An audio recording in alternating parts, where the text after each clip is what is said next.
नमस्कार दोस्तों, स्वागत है आपका आज के इस बेहद महत्वपूर्ण और गंभीर सत्र में। आज हम जिस विषय पर चर्चा करने जा रहे हैं, वो न केवल हमारे पड़ोसी देश नेपाल से जुड़ा है, बल्कि सीधा हमारे भारत के कई राज्यों को प्रभावित कर रहा है। लेकिन दोस्तों, अपनी चर्चा को गहराई में ले जाने से पहले एक बेहद दुखद खबर की बात करना जरूरी है। 26 अगस्त 2026 को नेपाल के रसुआ, नुआकोट और धादिङ जिलों में अचानक आई बाढ़ ने भयानक तबाही मचाई है। एक इंसान होने के नाते और भारत नेपाल के गहरे सांस्कृतिक और रोटी बेटी के रिश्तों को देखते हुए इस त्रासदी पर गहरा दुख होता है। इस प्राकृतिक आपदा में जान गंवाने वाले मासूम नागरिकों, पर्यटकों और उनके परिवारों के प्रति मैं अपनी गहरी संवेदनाएं प्रकट करता हूं। हमारे देश के प्रधानमंत्री श्री नरेंद्र मोदी जी ने भी नेपाल के प्रधानमंत्री बालेन्द्र शाह से बात करके इस हृदय विदारक घटना पर अपना शोक व्यक्त किया है और हर संभव मानवीय मदद का भरोसा दिया है। अब आप पूछेंगे कि सर, हुआ क्या है? इतनी बड़ी तबाही आई कैसे? दोस्तों, ध्यान से समझिएगा। 26 अगस्त की सुबह लगभग 9 बजे नेपाल में तिब्बत सीमा के पास रसुआ जिले से निकलने वाली भोटे कोसी और त्रिशूली नदियों में अचानक पानी का एक विशाल सैलाब आ गया। पानी का वेग इतना भयानक था कि उसने अपने रास्ते में आने वाले पुलों, सड़कों, वाहनों और यहां तक कि जल विद्युत परियोजनाओं को भी ताश के पत्तों की तरह उड़ा दिया। इस भयानक बाढ़ में अब तक 95 लोगों की जान जा चुकी है। लेकिन जो बात हमें और आपको सबसे ज्यादा परेशान कर रही है, वो ये है कि नेपाल पर्यटन बोर्ड के अनुसार लगभग 384 यात्री लापता हैं, जिनमें से 105 भारतीय नागरिक हैं। ये वो श्रद्धालु हैं दोस्तों, जो कैलाश मानसरोवर की यात्रा के लिए तिब्बत जाने की तैयारी में वहां मौजूद थे। भारतीय दूतावास ने तुरंत हेल्पलाइन नंबर 977985131680 और 97797091075000 जारी किए हैं और नेपाल की सरकार के साथ मिलकर 14 हेलीकॉप्टरों की मदद से रेस्क्यू ऑपरेशन चलाया जा रहा है।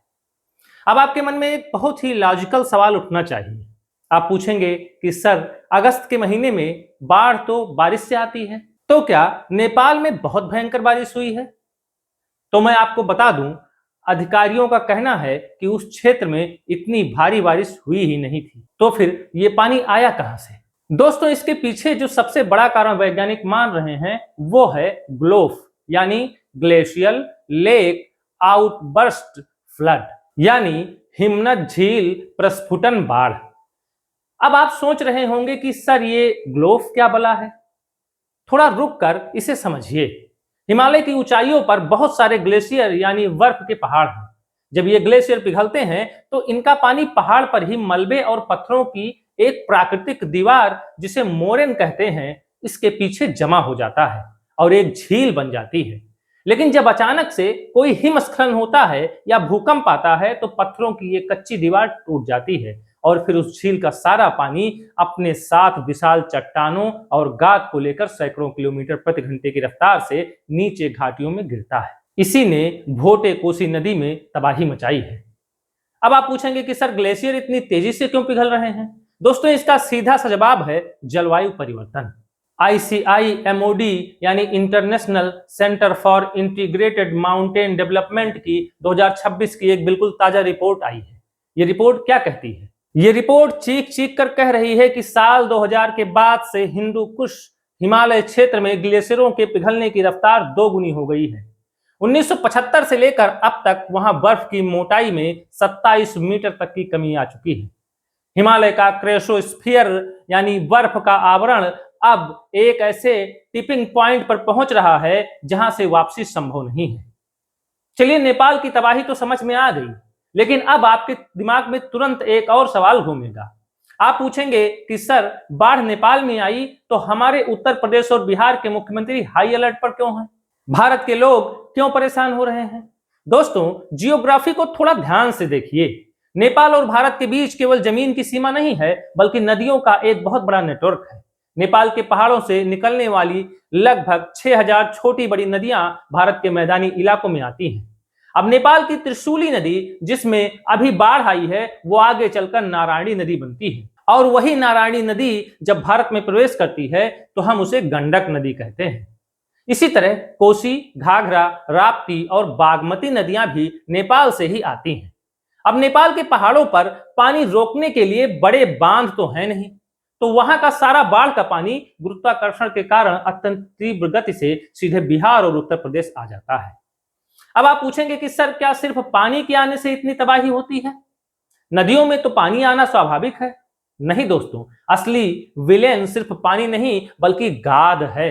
जरा कोसी नदी का उदाहरण लीजिए, जिसे बिहार का शोक कहा जाता है। यह नदी जब हिमालय से नीचे उतरती है तो अपने साथ हर साल लगभग 100 से 120 मिलियन क्यूबिक मीटर गाद, मिट्टी और पत्थर लेकर आती है। अब हमने क्या किया? हमने बाढ़ को रोकने के लिए नदी के दोनों किनारों पर ऊंची ऊंची दीवारें यानी तटबंध बना दी। अब जरा सोचिए, जब नदी के दोनों तरफ दीवार है तो जो गाद नदी पहाड़ से ला रही है वो जाएगी कहां? वो गाद नदी के तल पर ही जमने लगती है। पिछले 50 सालों में क्या हुआ है कि नदी का तल यानी बेस उस गाद के कारण ऊपर चला गया है। कुछ जगहों पर तो नदी का तल आसपास के गांवों की जमीन से 10 से 12 फीट ऊपर हो गया है। मतलब नदियां अब जमीन पर नहीं बल्कि एक कृत्रिम नहर में ऊंचाई पर बह रही हैं। और जब नेपाल से भारी पानी आता है तो ये उथली नदियां उसे बर्दाश्त नहीं कर पाती, तटबंध टूटते हैं और पानी सीधे नीचे बसे गांवों में तबाही मचा देता है। 2008 में कुशहा का तटबंध टूटना इसी का एक बड़ा उदाहरण था। आज की तारीख में भारत में क्या स्थिति है? दोस्तों, नेपाल से आ रहे इस पानी के कारण गंडक नदी का जलस्तर बहुत तेजी से बढ़ रहा है। बिहार के वाल्मीकि नगर बैराज तक ये पानी सिर्फ 3 से 4 घंटे में पहुंच जाता है। स्थिति की गंभीरता को देखते हुए वाल्मीकि नगर गंडक बैराज के सभी 36 गेट एहतियातन खोल दिए गए हैं। वहां से डिस्चार्ज बढ़कर 1.5 लाख क्यूसेक से 3 लाख क्यूसेक तक पहुंचने की आशंका है। इसका असर कहां पड़ रहा है?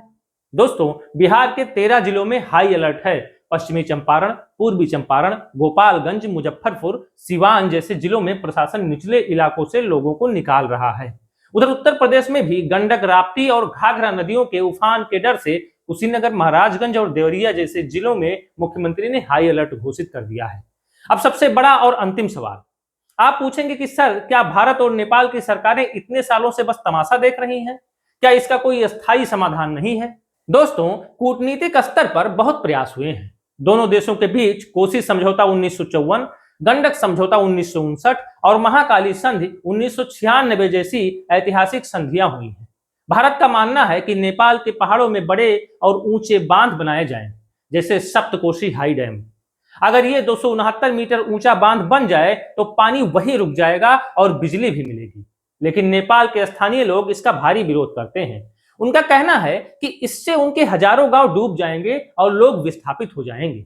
इसके अलावा हिमालय भूकंप के लिहाज से बहुत संवेदनशील है। इतने बड़े बांध वहां खतरनाक हो सकते हैं। तो फिर समाधान क्या है? समाधान है प्रारंभिक चेतावनी प्रणाली यानी अर्ली वार्निंग सिस्टम और आधुनिक तकनीक। आज हमारा केंद्रीय जल आयोग यानी CWC आर्टिफिशियल इंटेलिजेंस और मशीन लर्निंग का इस्तेमाल करके 7 दिन पहले ही बाढ़ का सटीक पूर्वानुमान लगा रहा है। सरकार ने सचेत नाम का एक मोबाइल ऐप भी बनाया है। इसके जरिए सेल ब्रॉडकास्ट सिस्टम से सीधे आपके फोन पर मैसेज आ जाता है कि आपके इलाके में बाढ़ आने वाली है, जगह खाली कर दें। इसके अलावा गांव से गांव तक अलर्ट भेजने के लिए community based flood early warning system model बहुत सफल हो रहा है, जिसमें नेपाल के पहाड़ी लोग व्हाट्सएप के जरिए सीधे भारतीय गांवों को पानी बढ़ने की सूचना दे देते हैं। और अंत में हमारी NDRF यानी नेशनल डिजास्टर रिस्पांस फोर्स की 20 टीमें बिहार और यूपी के बॉर्डर पर मुस्तैद खड़ी हैं ताकि किसी भी आपात स्थिति से निपटा जा सके। तो दोस्तों, निष्कर्ष यही है कि नेपाल से आने वाला यह संकट सिर्फ एक प्राकृतिक आपदा नहीं है, बल्कि यह इंसानी गलतियों, जलवायु परिवर्तन और पुराने इंजीनियरिंग मॉडल्स की विफलता का परिणाम है। हमें नदियों को बांधने की जिद छोड़कर उन्हें बहने के लिए सही जगह देनी होगी और नेपाल के साथ मिलकर जमीनी स्तर पर डेटा शेयर करना होगा। आज के इस सत्र में इतना ही। अपना ख्याल रखिए और सतर्क रहें। धन्यवाद दोस्तों। जय हिंद।